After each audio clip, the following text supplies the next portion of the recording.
बिहार में ठाकुर शब्द को लेकर सियासत गर्म है। इसी बीच कल बिहार के उप मुख्यमंत्री तेजस्वी यादव ने कहा कि हमारी पार्टी में सबसे ज्यादा राजपूत हैं, हम सभी जातियों को लेकर चलते हैं। अब इस पर केंद्रीय मंत्री गिरिराज सिंह ने कहा कि राजद राजपूत का अपमान करती है और सवर्ण जाति का भी अपमान करती है। क्या सर जिस तरह से तेजस्वी यादव पटना पहुंचे थे, उन्होंने कहा कि भाजपा से ज्यादा राजपूत विधायक हमारे में है, लेकिन ऐसा नहीं है। भाजपा के पास ज्यादा राजपूत विधायक अभी है। किस तरह से मनोज झा का भी समर्थन उन्होंने किया है, कार्रवाई की बात कही क्या? हम आपकी बात को समझ नहीं पा रहे हैं। उन्होंने कहा कि राजपूत विधायकों की संख्या और राजपूतों को सम्मान देने की बात होती है तो सबसे ज्यादा राजद के लोग देते हैं, हमारे पास उनकी संख्या ज्यादा है, लेकिन अभी बीजेपी के पास राजपूत विधायकों की संख्या। देखिए, ये संख्या बल का सवाल नहीं है, सवाल है मानसिकता का।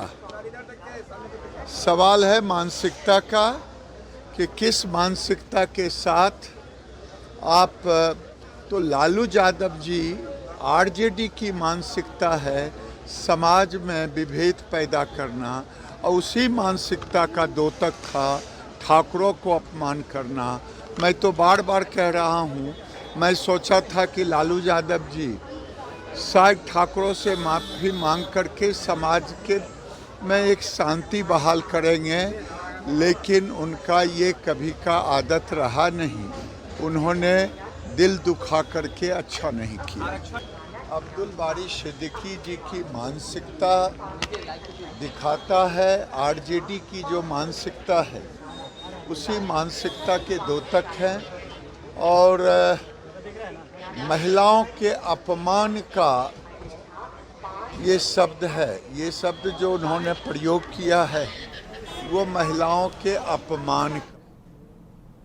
खगड़िया जिले में परबत्ता जदयू विधायक आवास में कर्पूरी चर्चा कार्यक्रम का आयोजन किया गया, जहां मुख्य अतिथि के रूप में बिहार के अल्पसंख्यक कल्याण मंत्री जमा खान पहुंचे। अल्पसंख्यक कल्याण मंत्री जमा खान ने अपने संबोधन में कहा कि कर्पूरी ठाकुर सच्चे जननायक थे, आज भी उनके सिद्धांत प्रासंगिक हैं।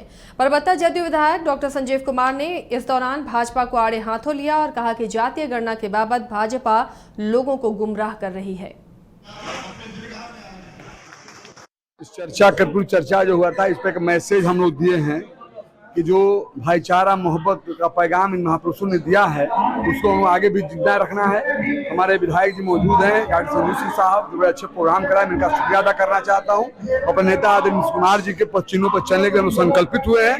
निश्चित तौर पर ये आपके द्वारा मैं कहना चाहता हूँ, जो ऐसे महापुरुष हैं इनके पद चिन्हों पर आगे भी हम लोग चलेंगे और समाज के लिए सेवा करेंगे, भाईचारा पैदा हो इसके लिए मेहनत करेंगे। देखिए, मैं बहुत बहुत धन्यवाद देता हूँ माननीय मंत्री जमा खान साहब को, माननीय सांसद महोदय को, श्री दिलेश्वर कामत जी को, माननीय विधायक जी हैं बीमा भारती जी को, कि आप लोग ये सारे लोग यहाँ पे आए। विजय जी बराड़ी के माननीय विधायक हैं, ये सभी लोग यहाँ पे आए और एक कार्यक्रम बहुत सफल रहा। हजारों हजार की संख्या में कर्पूरी चर्चा करने के लिए हमारे जनता दल यू के कार्य। नेता प्रतिपक्ष विजय सिन्हा ने एक बार फिर नीतीश सरकार पर तंज कसा है। उन्होंने सरकार पर बालू माफियाओं को संरक्षण देने का आरोप लगाया और ये भी कहा कि बालू माफिया सभी चुनावों को प्रभावित करते हैं और ये चुनाव में बालू, दारू और जमीन माफियाओं के बड़ी भागीदारी होती है और बालू माफिया खास करके हर चुनाव को प्रभावित करता है। बालू माफिया को खुल करके संरक्षण मिलता है और चुनाव में फंडिंग का काम आज बालू, दारू और जमीन माफिया के माध्यम से ही होता है। और बालू माफिया के एक बहुत बड़ा रैकेट है, कई हजार करोड़ का, और ये सत्ता से संरक्षित है। सत्ता के लोग खुल करके इसको संरक्षण देते हैं, यहां तक कि नरसंहार करने के बाद भी इन पर कार्रवाई नहीं होती है। कई ऑफिसर्स 4-4, 5-5 साल से लखीसराय अपने जिले के अंदर ही घूमता है। बालू माफियाओं से पूरी सांठगांठ है, पूरे पैसे की वसूली है, अकुश संपत्ति का मालिक बन चुका है। ये रैकेट लखीसराय के अंदर माफियागिरी को बढ़ावा दे रहा है और लखीसराय ने पूरे बिहार में यह रैकेट चल रहा है और पूरे बिहार के अंदर सत्ता से संरक्षित ये खेल हो रहा है। और ये सारा चुनाव को ध्यान में रख करके खुल करके ये पैरेलल सरकार चला रही है और एक अपराधियों के गिरोह को भी। जेडीयू के राष्ट्रीय अध्यक्ष ललन सिंह और मंत्री अशोक चौधरी के विवाद पर लोक जनशक्ति पार्टी रामविलास के राष्ट्रीय अध्यक्ष चिराग पासवान ने बड़ा बयान दिया। उन्होंने कहा कि ये उन्हें नहीं पता कि कौन किसको कहां से सेट करने जा रहा है। ये बात हकीकत है कि जेडीयू में सब कुछ ठीक नहीं चल रहा। जदयू के कई नेता, सांसद, विधायक संपर्क में हैं। ललन सिंह को लेकर उन्होंने कहा कि उन्हीं के नेताओं में एक असंतोष की भावना है। धीरे धीरे ये चीजें सतह पर दिखने लगी हैं और अब वो दिन दूर नहीं जब जदयू में एक बड़ी टूट देखने को मिलेगी। कि उदासीन रवैया सबसे ज्यादा चिंताजनक है। आज की तारीख में जब बिहार में महागठबंधन की सरकार है और ये महागठबंधन उन विपक्षी दलों का समर्थन करता है जिन्होंने पुरजोर तरीके से मणिपुर में हो रही घटनाओं पर अपनी चिंता व्यक्त की थी। बिहार में जिस पार्टी के मुख्यमंत्री हैं, उस पार्टी के राष्ट्रीय अध्यक्ष ने जिस तरीके से मणिपुर में हो रही घटनाओं पर अपनी चिंता व्यक्त करते हुए जिस आक्रोश के साथ भारत की संसद में अपने वक्तव्य को रखा था और ये पूरा डेलीगेशन मणिपुर गया था, उसके बाद आए दिन बिहार में ऐसी घटनाएं हो रही। ये सवाल वाजिब है ना सिर्फ जनता दल यूनाइटेड से, ना सिर्फ बिहार में सत्ताधारी पार्टियों से, बल्कि हर उस घटक दल से जो तथाकथित विपक्षी दलों के इस गठबंधन इंडिया का जो इनका गठबंधन बना हुआ है, उसमें जो गठबंधन में जो लोग शामिल हैं, ये सवाल हर उस दल से बनता है कि भाई बताएं आप कि मणिपुर में हो रही घटना को लेकर सदन आप चलने नहीं देते, मणिपुर तक आप चले गए थे। बिहार पुलिस में सब इंस्पेक्टर के पद पर होगी अब भर्ती। 1275 पदों पर नियुक्ति के लिए अब विज्ञापन जारी कर दिया गया है। बिहार पुलिस और सेवा आयोग ने विज्ञापन जारी किया है। 5 अक्टूबर से आवेदन भरे जा सकते हैं। आवेदन करने की अंतिम तारीख 5 नवंबर है, यानी 1 महीने का एक लंबा समय मिल रहा है अभ्यर्थियों को। अभ्यर्थी bpsc.bis.nic.in पर आवेदन ऑनलाइन कर सकते हैं। बम्पर बहाली बिहार में बिहार पुलिस और सेवा आयोग ने इसके लिए विज्ञापन जारी कर दिया है और 1 महीने का वक्त है। आप इसके लिए ऑनलाइन आवेदन दे सकते हैं।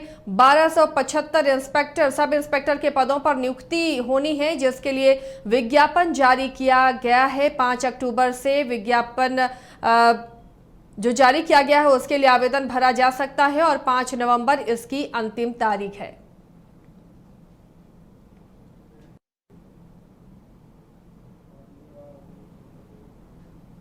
बिहार शिक्षक नियुक्ति परीक्षा के लिए बीपीएससी की वेबसाइट पर आज ओएमआर शीट डाउनलोड कर दिया जाएगा, डाल दिया जाएगा। ओएमआर शीट से अभ्यर्थी को उत्तर की जानकारी मिल सकेगी। शिक्षक परीक्षा में 8 लाख से ज्यादा अभ्यर्थी शामिल हुए थे।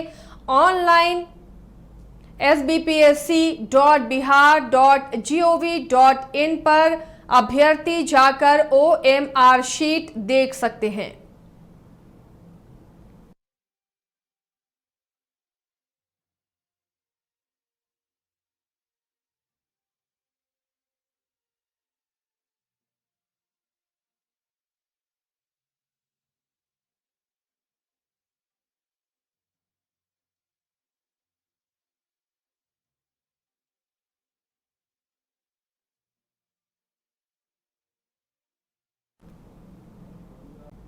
मधेपुरा में कुछ दिन पहले ही अपराधियों ने 2 लूट की घटना को अंजाम दिया था, जिसे लेकर मधेपुरा एसपी ने सीडीपीओ के नेतृत्व में एक टीम गठित कर अपराधी की गिरफ्तारी के लिए छापेमारी शुरू कर दी। टीम में सिंहेश्वर और गम्हरिया थाना शामिल थे। छापेमारी में बाइक के साथ 2 शातिर अपराधी गिरफ्तार किए गए। इस संबंध में मधेपुरा एसपी राजेश कुमार ने अपने कार्यालय में प्रेस वार्ता कर जानकारी देते हुए कहा कि सिंहेश्वर सुपौल मुख्य सड़क में कटैया हनुमान मंदिर के पास अपराधियों ने टमाटर और अदरक लोड पिकअप गाड़ी को लूट लिया था। इस बारे में केस दर्ज कर एसडीपीओ के नेतृत्व में सिंहेश्वर थाना अध्यक्ष के द्वारा त्वरित कार्रवाई और अनुसंधान के दौरान 2 अपराधियों को गिरफ्तार कर लिया गया।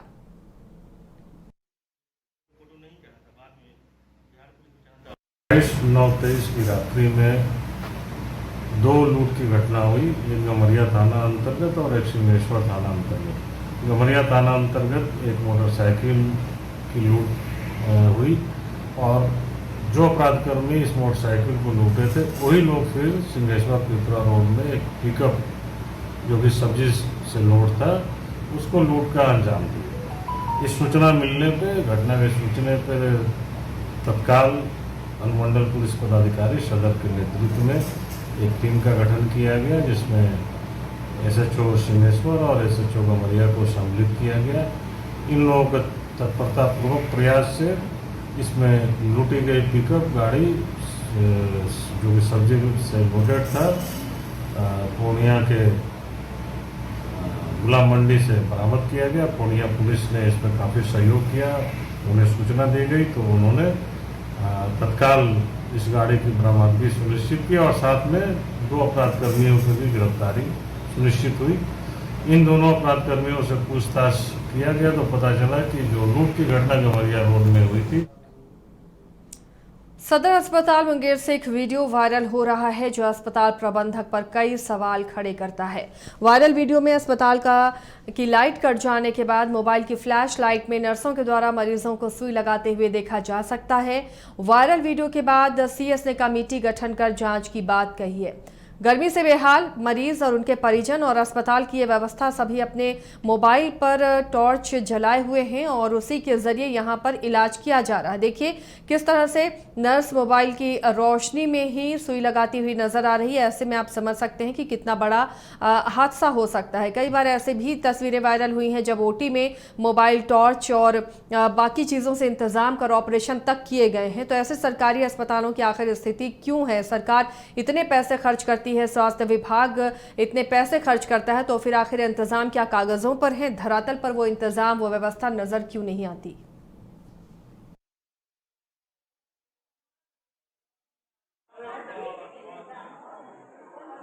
पहला काम तो करेंगे कि हम इस पर इंक्वायरी बैठाएंगे कि किस परिस्थिति में बंद हुआ।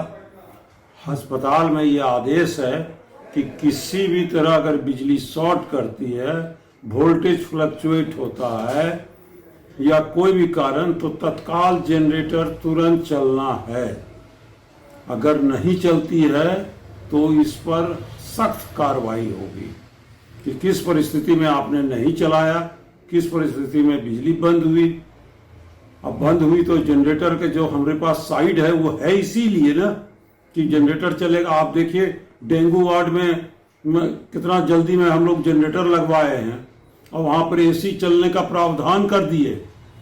जनरेटर से भी जो हाल था कि आदमी इतना उमस में रह रहा था कि जब हमने देखा उसको उमस में तो हमको लगा कि ना ये तो बहुत बड़ी प्रॉब्लम है। बस उसी समय BMICL को मैंने फ़ोन किया कि किसी भी हालत में आप AC चालू करवाइए।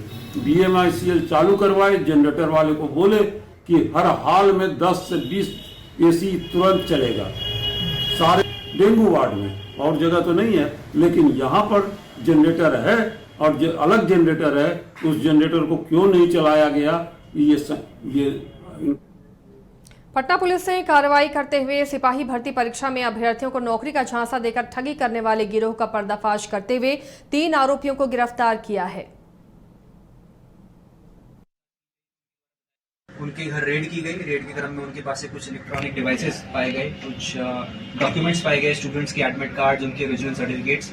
फिर उनसे पूछताछ की गई तो उनके द्वारा बताया गया कि 2 और उनके जो साथी हैं ताराचक के रहने वाले सुधीर कुमार, उनके यहाँ पे भी रेड की गई, उनको भी जो है वो अप्रहेंड किया गया। उसके अलावा फुलवाड़ी के एक और सुधीर कुमार मेहरा जो रहने वाले हैं, उनको भी पकड़ा गया। इन तीनों लोगों के पास से कुल 22 ओरिजिनल सर्टिफिकेट स्टूडेंट्स के, इंक्लूडिंग उनके एडमिट कार्ड्स जो हैं वो ब्लैंक चेक्स, उसके अलावा 22 करीब 8 मोबाइल फ़ोन, करीब 2 दर्जन ईयर पीसेस जो ब्लूटूथ डिवाइसेस का काम करते हैं। उसके अलावा ऐसे मास्क जिसमें ब्लूटूथ डिवाइसेस डाले जा सकते हैं। उसके अलावा ऐसी वेस्ट जो गंजियाँ होती हैं उसके अंदर भी छुपा के ब्लूटूथ डिवाइसेस लेके जाके स्टूडेंट्स के द्वारा लेके जाए जाते हैं। उनको वहाँ उनके पास से रिकवर किया गया। कुछ ऐसे डिवाइसेस और इक्विपमेंट पाए गए जिनके द्वारा ये मैन्युफैक्चर्ड जो ब्लूटूथ डिवाइसेस है जिसमें सिम डाली जा सकती है, जो स्टूडेंट्स को दिए जाते हैं, उनके पास से जो है ये बरामद किए गए। तो ये एक अच्छी उपलब्धि है शाहपुर थाना की। इसके अलावा अभी रेड छापेमारी चल रही है, इसमें और भी उपलब्धि मिलने की संभावना है। कितने लोग गिरफ्तार हुए? अभी तक टोटल 3 लोग गिरफ्तार हुए हैं। फुलवाड़ी के रहने वाले सुधीर कुमार मेहरा। IIT जी नीट एस्पिरेंट्स के सपने को पंख देने आ गया है। Complete solution institute. यहाँ है smart classroom, 1-to-1 doubt clearing session, ask the expert, video solution और भी बहुत कुछ। मतलब हम करेंगे आपको गाइड, बनेंगे आपके mentor. Foundation classes from class 6 onwards for your bright future. Visit complete solution institute.